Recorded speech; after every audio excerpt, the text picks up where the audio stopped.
What's going on, everyone? Welcome back to another episode of the Reyes Reflection Podcast.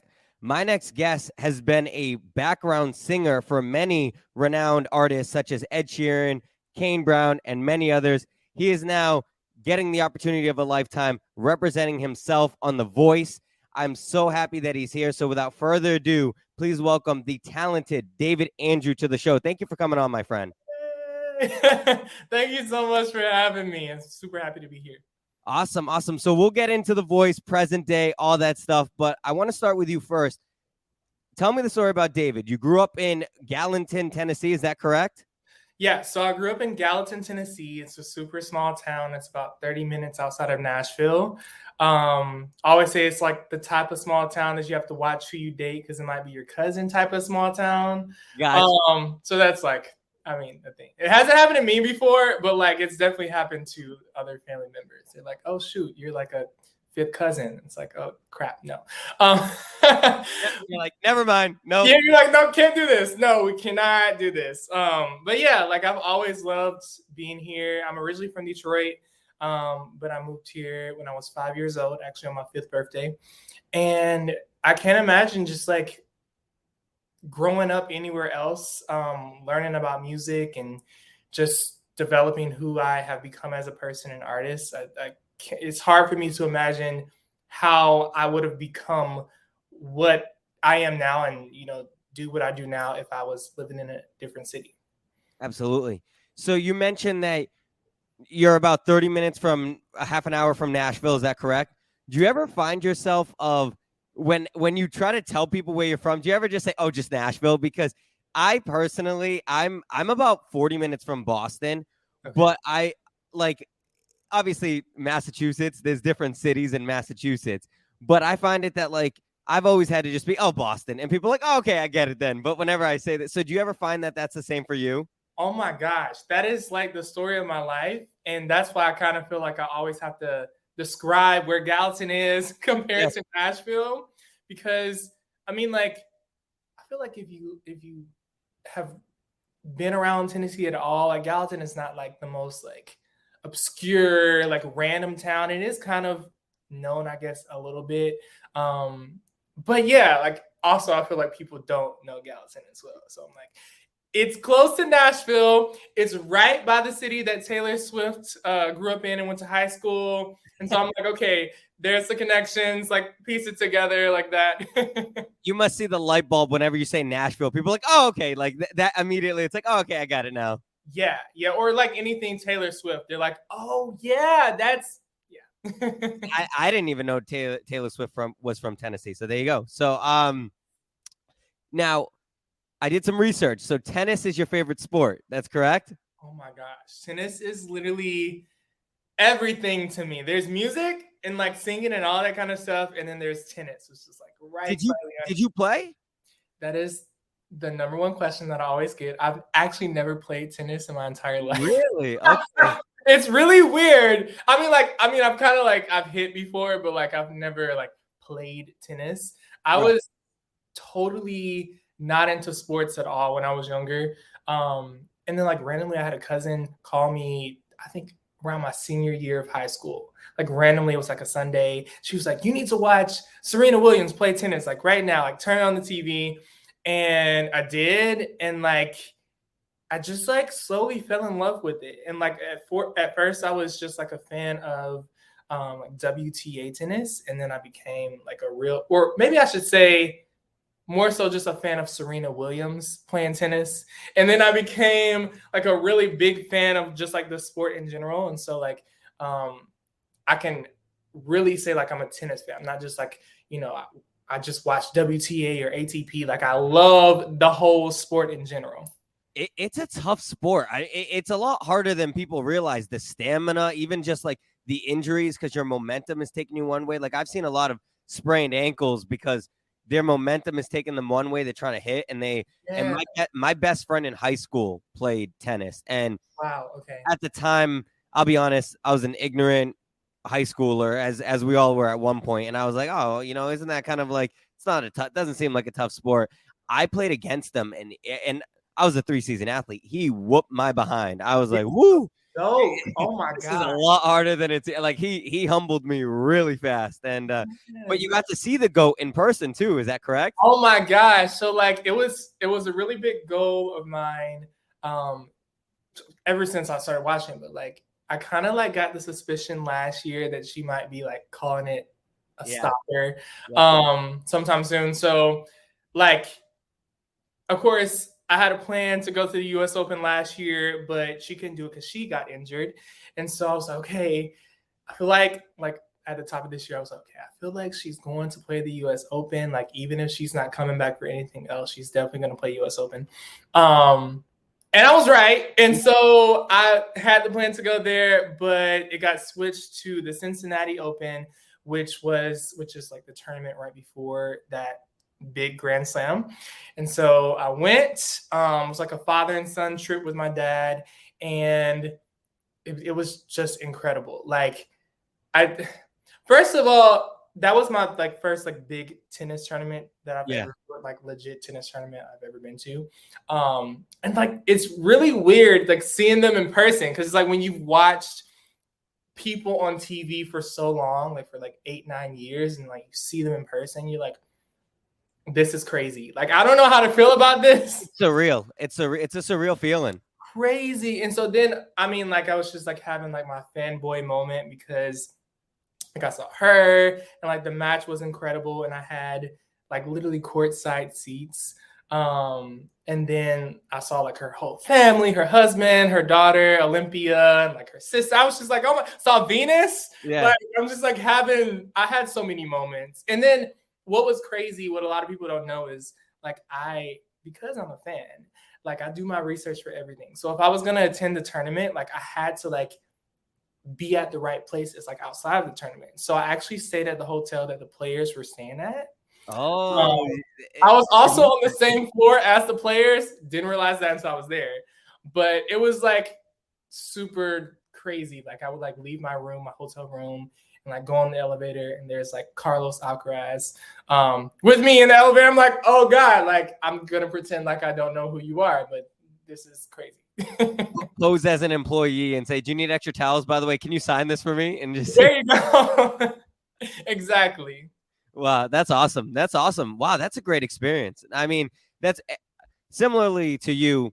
I get that feeling too whenever I see someone that I'm excited to see. It's like you almost like you know that feeling when you're about to go on vacation, that outer being experience. I feel like that way when you see a person that you are looking forward to see. So that must have been like an outer being experience for you that you got to see the GOAT. And good thing you went with your judgment because the fact that she, you're right, she was calling it quits. It was her farewell tour, but you were able to watch her and enjoy it. So good for you, man. Because that was definitely it would have been sad if you had missed out on that. I feel like I would have like just been so devastated if I just like did not go. Because I mean, like I was supposed to go with another person, and then last minute changes happened and she couldn't go. And so I'm like, I have to go. I'm going to be like, my life would not be the same if I miss this one opportunity. And I still don't fully believe that she's like fully retired or, in her words, like evolved. I feel like she might come back next year,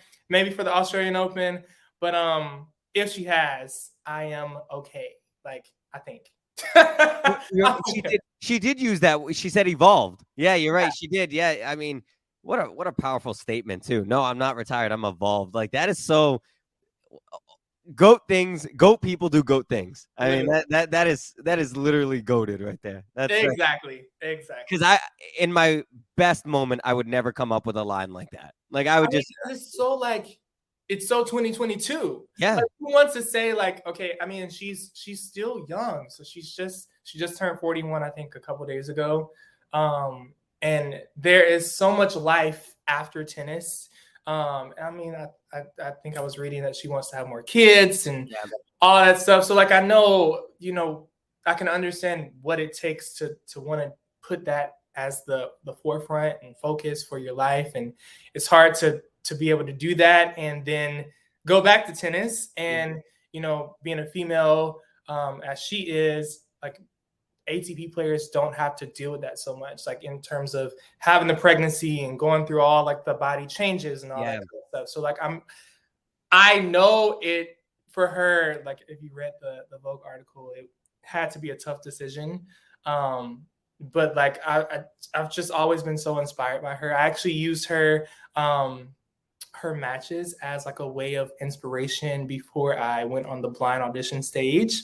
So like, I mean, she's just helped me and inspired me in so many ways, just like, and I think that speaks just for her legacy. Like, I mean, like, how crazy is it that I'm literally about to walk on the stage for the blind audition and I'm in the makeup chair, just getting touch-ups, and like, I'm just like, I can't look at my phone because like the person's doing my makeup, but like I literally hear her just like screaming, like, come on, and like all that stuff. And I'm like, that's hyping me up and getting me focused for my moment. So that she's amazing. That's amazing. That's amazing. So we'll fast forward. As mentioned, you're a background singer for many famous people. When did singing and performing become such a big part of your life? Wow. So I would say probably when I was 6 years old. So just like a year after I moved here, I wanted to sing in the church choir. And I just was always so fascinated by like gospel music, and just the sound of a choir singing always fascinated me, and it was so cool. And so like after that, what kind of like inspired, I guess, my singing competition dream and journey. So a lady named Kimberly Locke, she is an amazing artist, singer, actress. She does a lot of stuff. She was on a different singing competition, and she made it like super far. I think she ended up making it to third place. And so like it was kind of crazy watching her journey because I was super close with her before she went on the show. And when she actually did go on it, like, I mean, I'm like, you know, as a 6, 7-year-old, you're like, oh my gosh, like a family friend, like really doing it. And like, it's a big deal. And I feel like in the early 2000s, just singing competitions, they hit different. Like They did. It was a different, because we're around the same age. You're 25, right? Yeah. So I'm 28. We're around the same age. So you're totally right. Early 2002, 2003.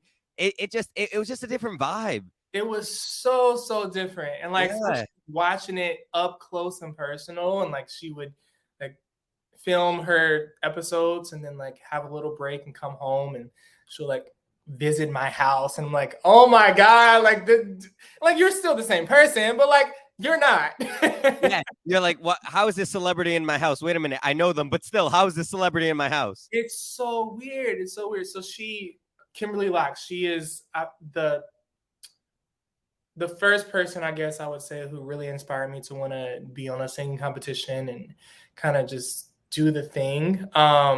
So I'm sorry, I feel like I forgot the question, but I hope I answered it. No, you did. Like, when did it become such a big part for you? Absolutely. I have another question for you, kind of piggyback off of that one. So I love to sing, but I'm a terrible singer. No.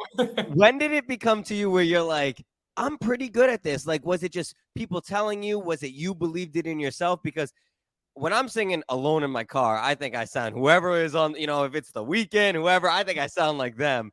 And then all of a sudden I listen to, you know, when you can, these lovely things, they record you, and then you listen back and you're like, oh, that's good.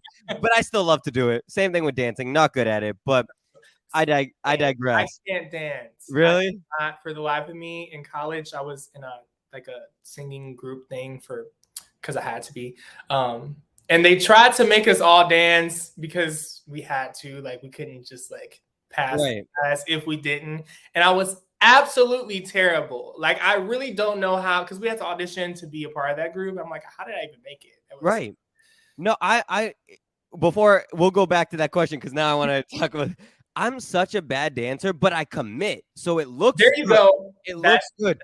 And a lot of times what happens at weddings, now some backstory behind me, I don't drink, I just don't like to.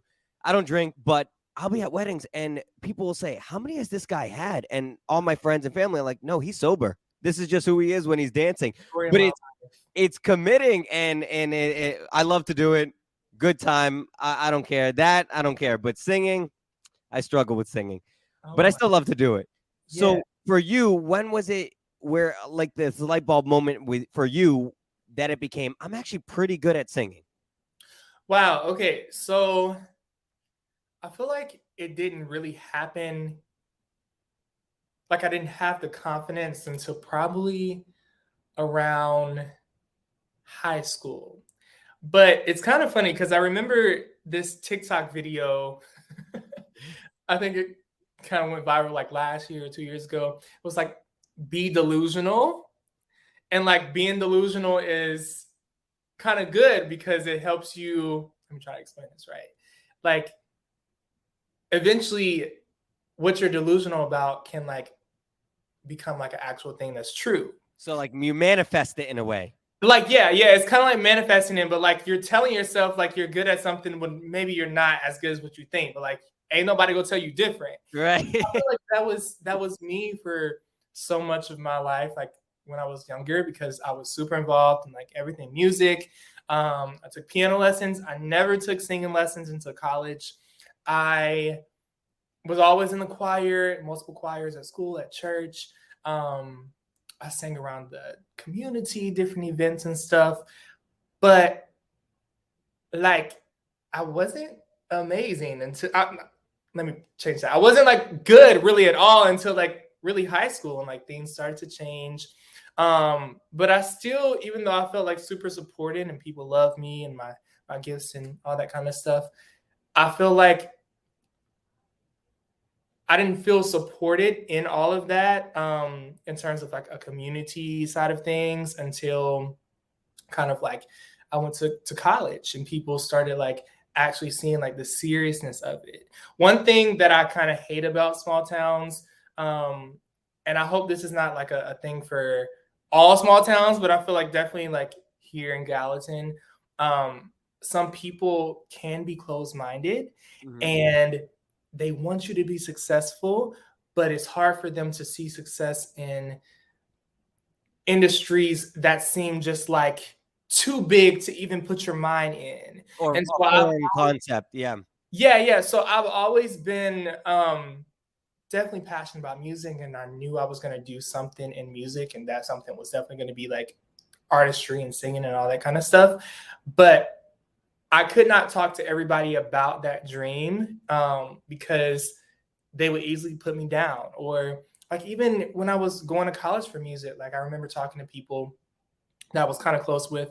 They'd be like, okay, that's good, but like, do you have a plan B? Which I understand, like it's kind of good to have a plan B for different situations, but like also I'm confident enough to know that I'm gonna put everything into this dream and goal of mine to do what I want to do. And so yeah, maybe I can have a plan B in the back of my head, but like I'm not focusing on that because I feel like a lot of times in this industry, if you focus too much on the plan B, you're never going to achieve the plan A because you're so caught up in, okay, but what if I don't do it? Like for me, it was never an option of I'm not going to do this, or I'm not going to try, or I'm not going to reach any type of goal that I have. Like this is it. So yeah, it's been an interesting journey for me in terms of like discovering who I am and being confident in my gifts and talents. And I've dealt with, I feel like every single obstacle there is, but like, I don't know, I just feel super happy with where I am now and my journey, because I feel like I wouldn't be who I am as an artist if I didn't go through all the phases. Exactly. And I think you hit the nail on the head because you said that unfortunately I also have been living in a small town, so I kind of understand that mindset. And for me, you're on my podcast, which again, appreciate you doing it. But again, that's another thing, foreign concept to people, right? It's like, wait a minute, you're not doing a 9 to 5. This is your job. You make money talking to what? Like, how does it work? And people just don't understand it. And I think, again, closed-minded, but not in like I wouldn't necessarily say a negative way, but I would say in a way of not understanding. And like you said, where for your music, you've kind of, it's like the whole plan A, plan B. You always get that, and it's one thing when you're a kid and you're, hey, I want to go in the NBA. Oh, well, what's your, or I want to go play Major League Tennis. well, what's your plan B? Or, I understand like that because sometimes those are physical talents that you just lack. Like, Exactly. I thought I was going to the NBA. David, I'm telling you right now, I'm barely 5'8". So like but I thought I was. Yeah, I And mean, confidence. exactly. But for me, I'm so glad that this is where the world is because I was that kid that got in trouble for talking too much in class. So, Mm-hmm. hey, 2022, it's a job to talk to people, right? Like, it's just crazy how the world is. And you brought up a good point of where people say, oh, what if you don't? What if you don't? What if you don't? Like, what if you don't make it?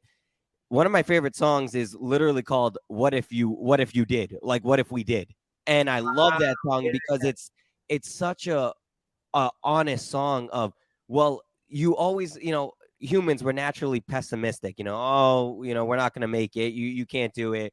But, you can get a job working in an office. But what if you did? And you have to believe in yourself. And the fact that you took that risk, that's something that a lot of people don't even do, which is why they think they can't. A lot of people can do it. They just don't take that risk. They're afraid of putting themselves out there, which is understandable, especially in today's world. Definitely. With technology, social media, you put yourself out there and in 20 minutes you're criticized and for every little thing that you say, there's cancel culture. There's yes, exactly. So no, I think that's very inspiring. So you were a background singer for Ed Sheeran, Kane Brown, and many others. What were some of those experiences like? Oh my gosh. So where do we start? So right, loaded question. I know Ed Sheeran, he's so chill. He's my favorite artist of all time, by the way. So the fact that you again, background story. Sometimes I don't do well at concerts. Sometimes it's loud, things like that. Ed Sheeran is a different vibe. So it's so different because it's just him normally. It is. I saw him at Gillette in Foxborough, Mass, and he was the only one playing music. He had no background singers. Like it was normally just him, and I was in love with him. Actually, backstory: I first fell in love with him in college because when I was in college, it was like 2011, 2012. He wasn't really that big, and he was singing the song "Cold Coffee" at the House of Blues in Boston. And I walked by the House of Blues, and David, I kid you not, there was maybe only 15 people in the House of Blues while he was singing. And I just walked, so much so that they let me walk in without a ticket. Now he's selling out arenas, sports arenas and stadiums. Exactly. So sorry to go down that rabbit hole, but for you were a background singer, so it was amazing. And he was just a chill person, right? Oh my gosh. So literally in between takes of filming and singing and all that kind of stuff, he'll be talking to me and some of the other singers about just oh, so where are you from? Where can I get some chicken? He's talking about chicken. He's talking about food. What are Nashville good food spots? Genuine. And he's just, first of all, I love his style because he's so laid back and chill. But he just is so normal that it's just kind of what is happening? I feel you're Ed Sheeran. Maybe you should be what? But it's his vibe is so just, I'm here. This is me. I'm chill. And that's really refreshing. So he's amazing. Super amazing. Kane Brown, he's another one. That's awesome. That whole experience was insane as it was because that was in 2020, right in the middle of COVID. And I was supposed to just be singing with some other people.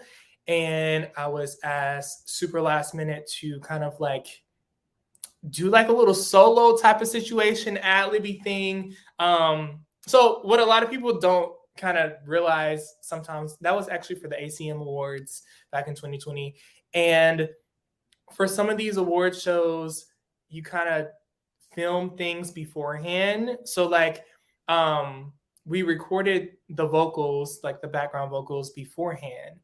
And so when it was my time to kind of just be on the mic by myself, I was hey, I have some ad-libby options. I would love to, let you hear. Not Kane wasn't there, but the producer was there. I was hey, I would love to let you hear. He's yeah.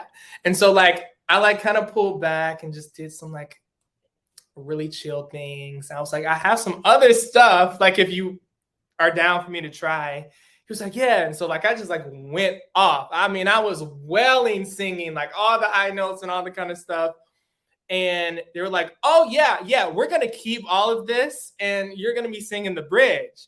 And so that was just insane because, I mean, like, I wasn't expecting that. I mean, I ended up there were other singers singing with me, other background vocalists.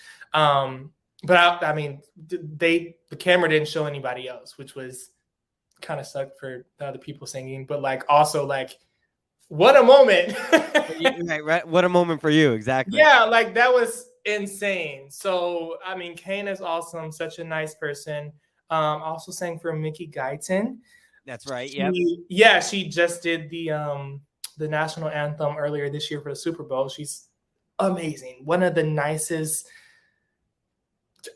Probably one of the nicest artists I've ever met. Like, I could tell she's super intentional about making everybody feel comfortable and making sure everybody's aware of like the moment and the intention behind the song and just the moment she wanted to create. So, I mean, I've had so many amazing experiences. I've never had like a weird kind of like celebrity egotistical moment where people are just like acting like they don't want to be around, us background vocalists or like whatever. Like, everybody who I've worked with, the peasants here, yeah, like, oh my gosh, like, you're doing something for me. Like, it hasn't been that vibe at all, which I'm kind of glad because I wouldn't want to work around that. So right. Yeah.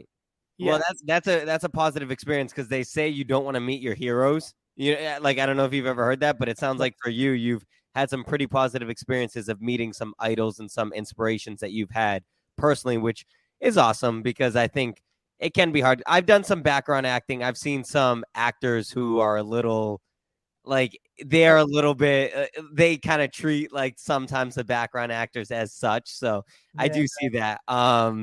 But again, luckily for you, you haven't had that, which is great. Yes. Present day, you are a contestant of this upcoming season of The Voice.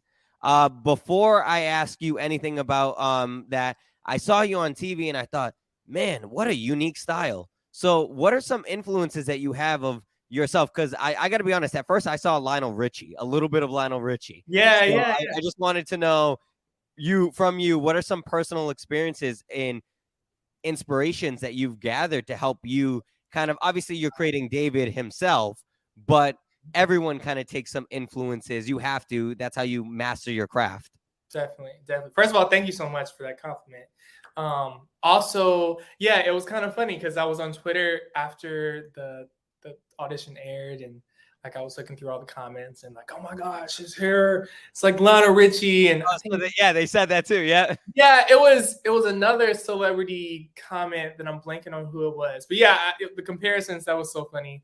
But yeah, I feel like I have always, so I didn't grow out my hair until about like almost 5 years ago.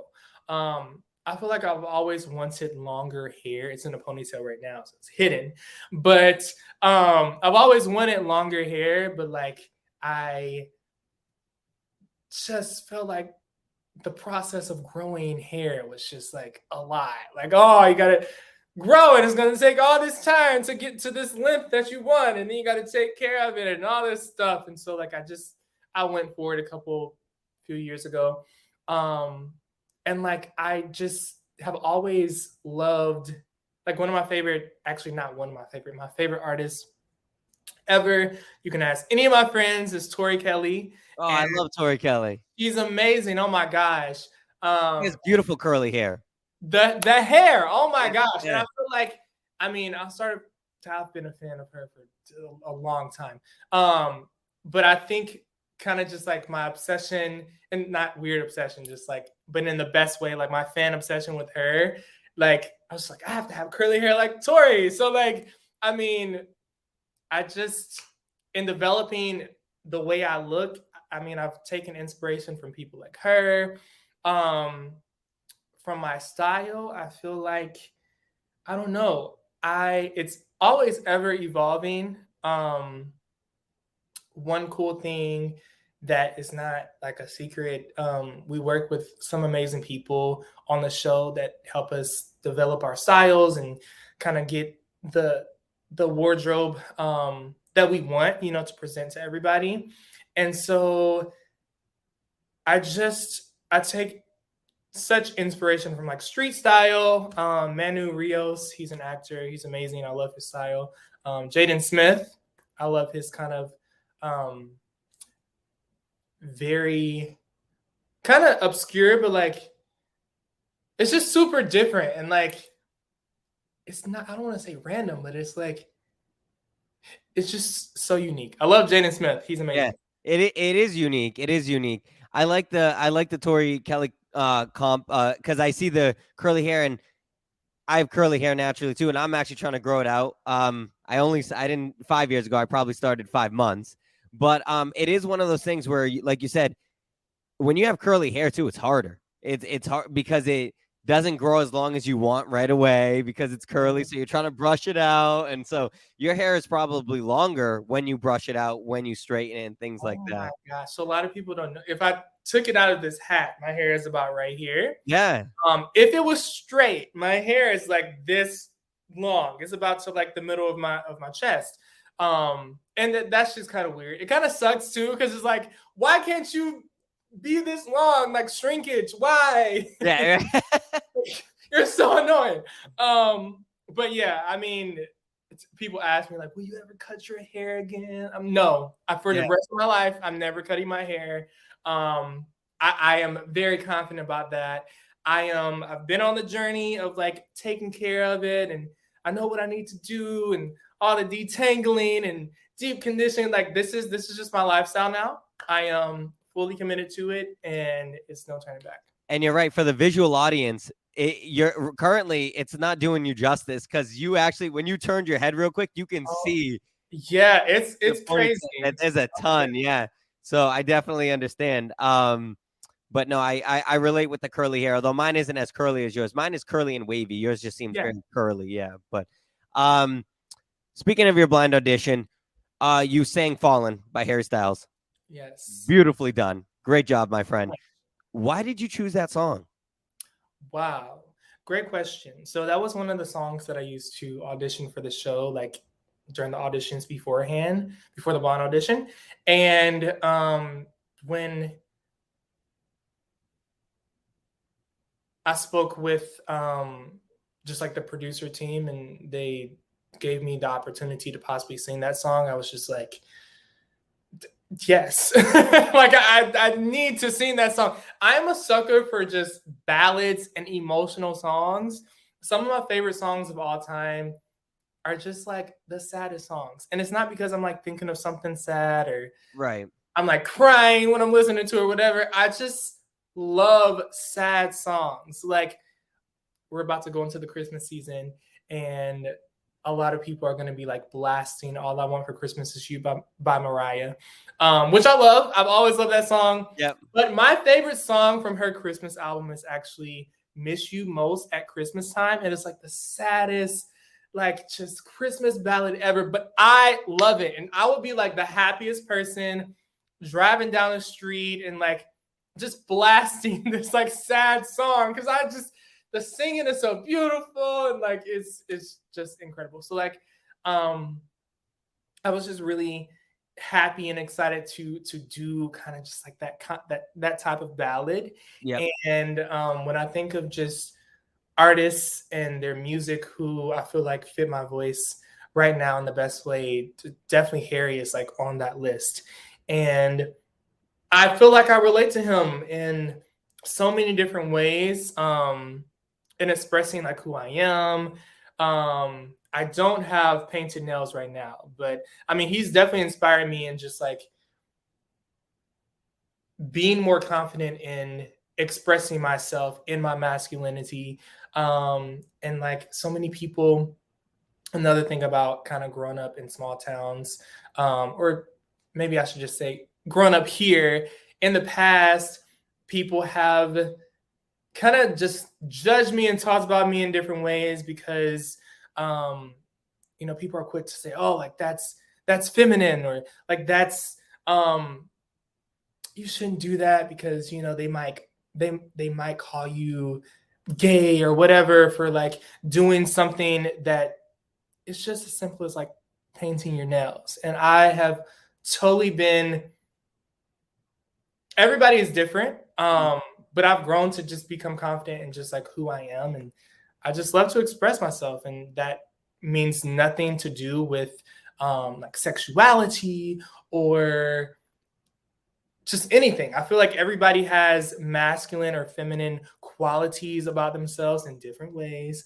And I've just totally been inspired by just Harry Styles in general. So to sum it all up, it was just like the biggest honor of honors to sing his song. And it's a song about a relationship, and I'm actually single. I've never been in a relationship. Big fact. So like I had to kind of like dig deep to find how I was going to relate to the song. But I feel like I did it, and I'm just super happy with it. So you did, and you did amazing. I want to unpack some of the things that you just said right there because I can relate. I can empathize and sympathize because for me, I'm a heterosexual male. I'll admit it. And it's one of those things where, but as a kid, I loved pink. I don't know why.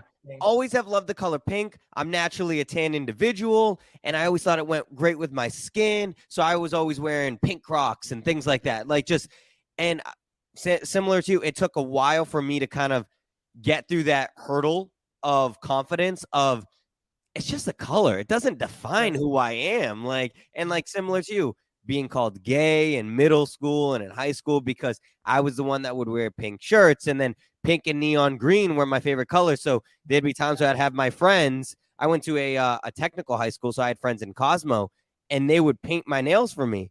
And as you can see, I'm wearing a pink bracelet right now. You know, so it's like it's just one of those things where it's like it's always been my favorite color, and I just don't know why. And I know that there's the whole boy blue, girl pink. Yeah. And I've just always been one of those individuals that have never wanted to contain myself just because I like a color or I like a certain style. That doesn't mean one thing. Like, again, I wear crop tops and I'm fine with it. Like, it's just one of those things. And it's like, and I have a great support system that's like, yeah, that's just who he is. Like, I have, and it draws a lot of attention, and I'm not doing it to draw a lot of attention. I just like it. But I've been told, when I've gone to places, people are like, oh, are you okay with him wearing that? And my family's like, yeah, that's who he is. He's just, it doesn't define who he is. He just likes to express himself in that way. And something else I wanted to touch upon when you were talking about the love songs. Oh, yeah. So you were talking about singing sad songs and things like that. And I'm not just saying this because I'm here with you. I have many people that will understand what I'm saying and agree. I actually liked your version of the song better. And that's saying a lot. And the reason why, I actually like acoustic covers and covers like that of the blind audition better than the actual song. And the reason why is because sometimes, I'm not disrespecting anyone. They're talented. They're amazing. But sometimes they have ghostwriters, right? Like, people who are writing for them. For me, I like when I hear people like you singing that song because I go, wow, why did they choose that? They sang it so powerfully. It clearly means something to them. Otherwise, they wouldn't, you wouldn't just sing. Otherwise, you would sing ABCs or, happy birthday or, Exactly. Like, hope I get a chance. Yeah. Exactly. So I actually do love songs. And full disclosure, I'm actually not a big Harry Styles fan. Yeah. I didn't know that he sang that song until Camila Cabello said it. Oh, it's Harry Styles. When you were singing it, I was like, I love this song. And then when I was like, Harry Styles sang it, I go, oh, wait a minute. But you did a beautiful job at singing it. You rocked it. I'm not just saying that because you're here. You really did a great job. You were so powerful, so strong. But with that being said, Gwen Stefani and John Legend both turned around for you because you were just incredible. So wait, I kind of want to talk a little bit more about that because like, yeah, of course, this is your episode.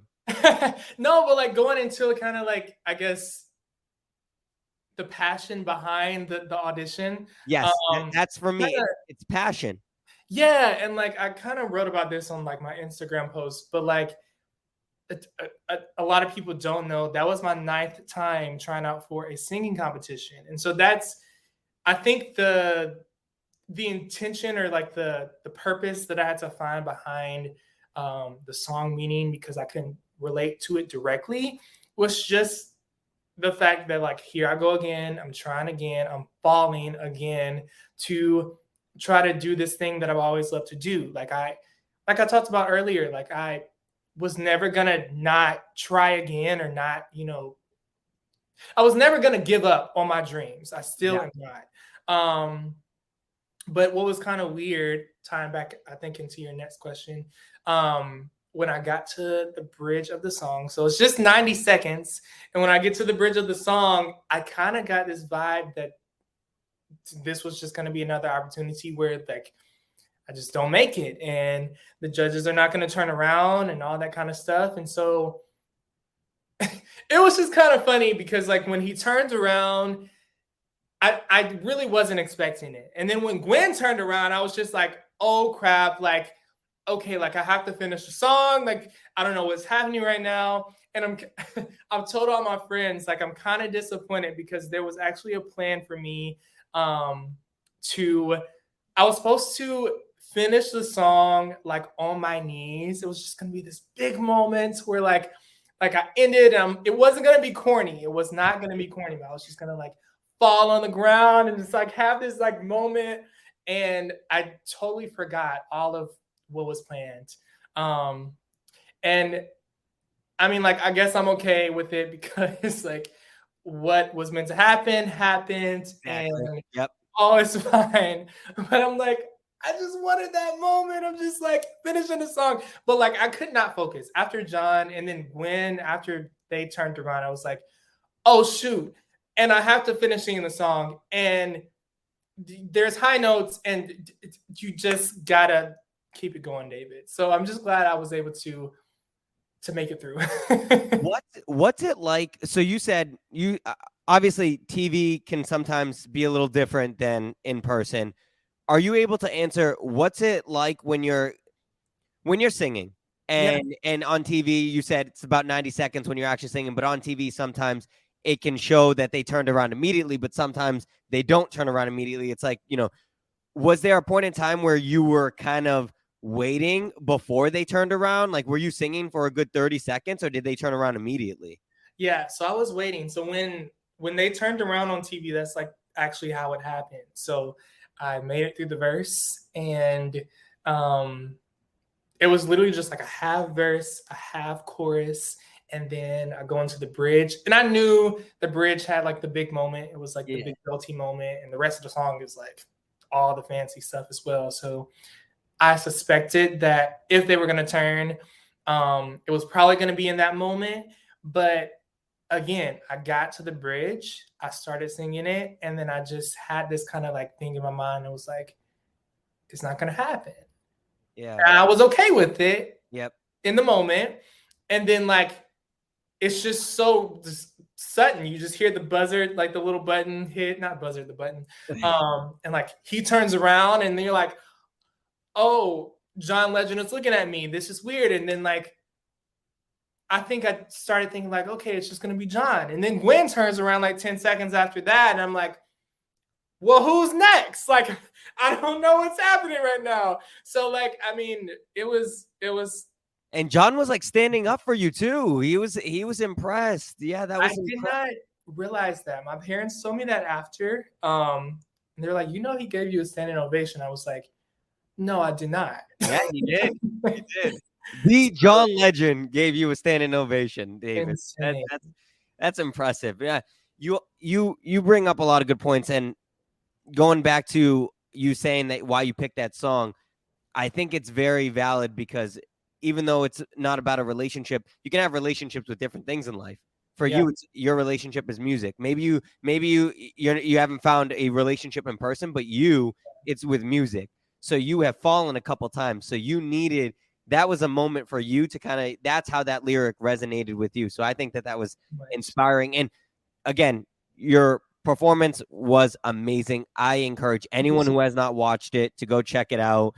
Episode 1, and it was amazing. It was amazing. So you ended up picking John Legend. Spoilers for anyone who was a visual audience and you saw the beginning. You'll see that he's had the Team Legend.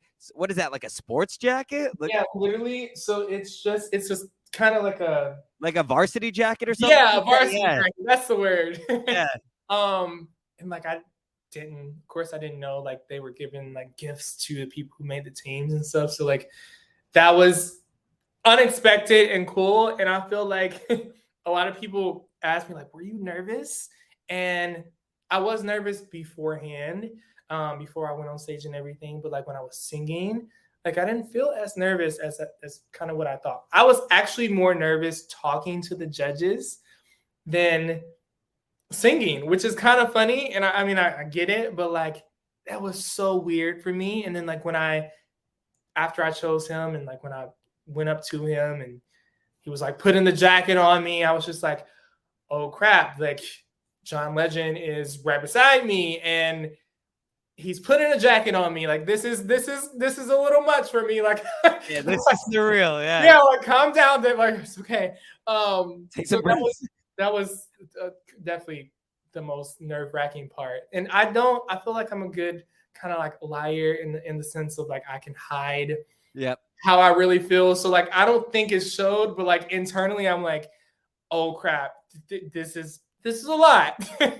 You're like, why is my heart so racing? Did I just run a mile or did John Legend just hug me? Which one happened? Oh my gosh. And then like, you walk off stage and like you're going towards the chair and I'm like, okay, there's Camila. Like this is crazy. And I think they showed it, but like, I definitely mentioned that it was insane that, I watched her growing up. Yep. I remember watching her on X Factor and just was such a fan of her in Fifth Harmony and just her now, as the artist she is. And I'm just like, this is so surreal that I'm seeing all these people who I've always been inspired by.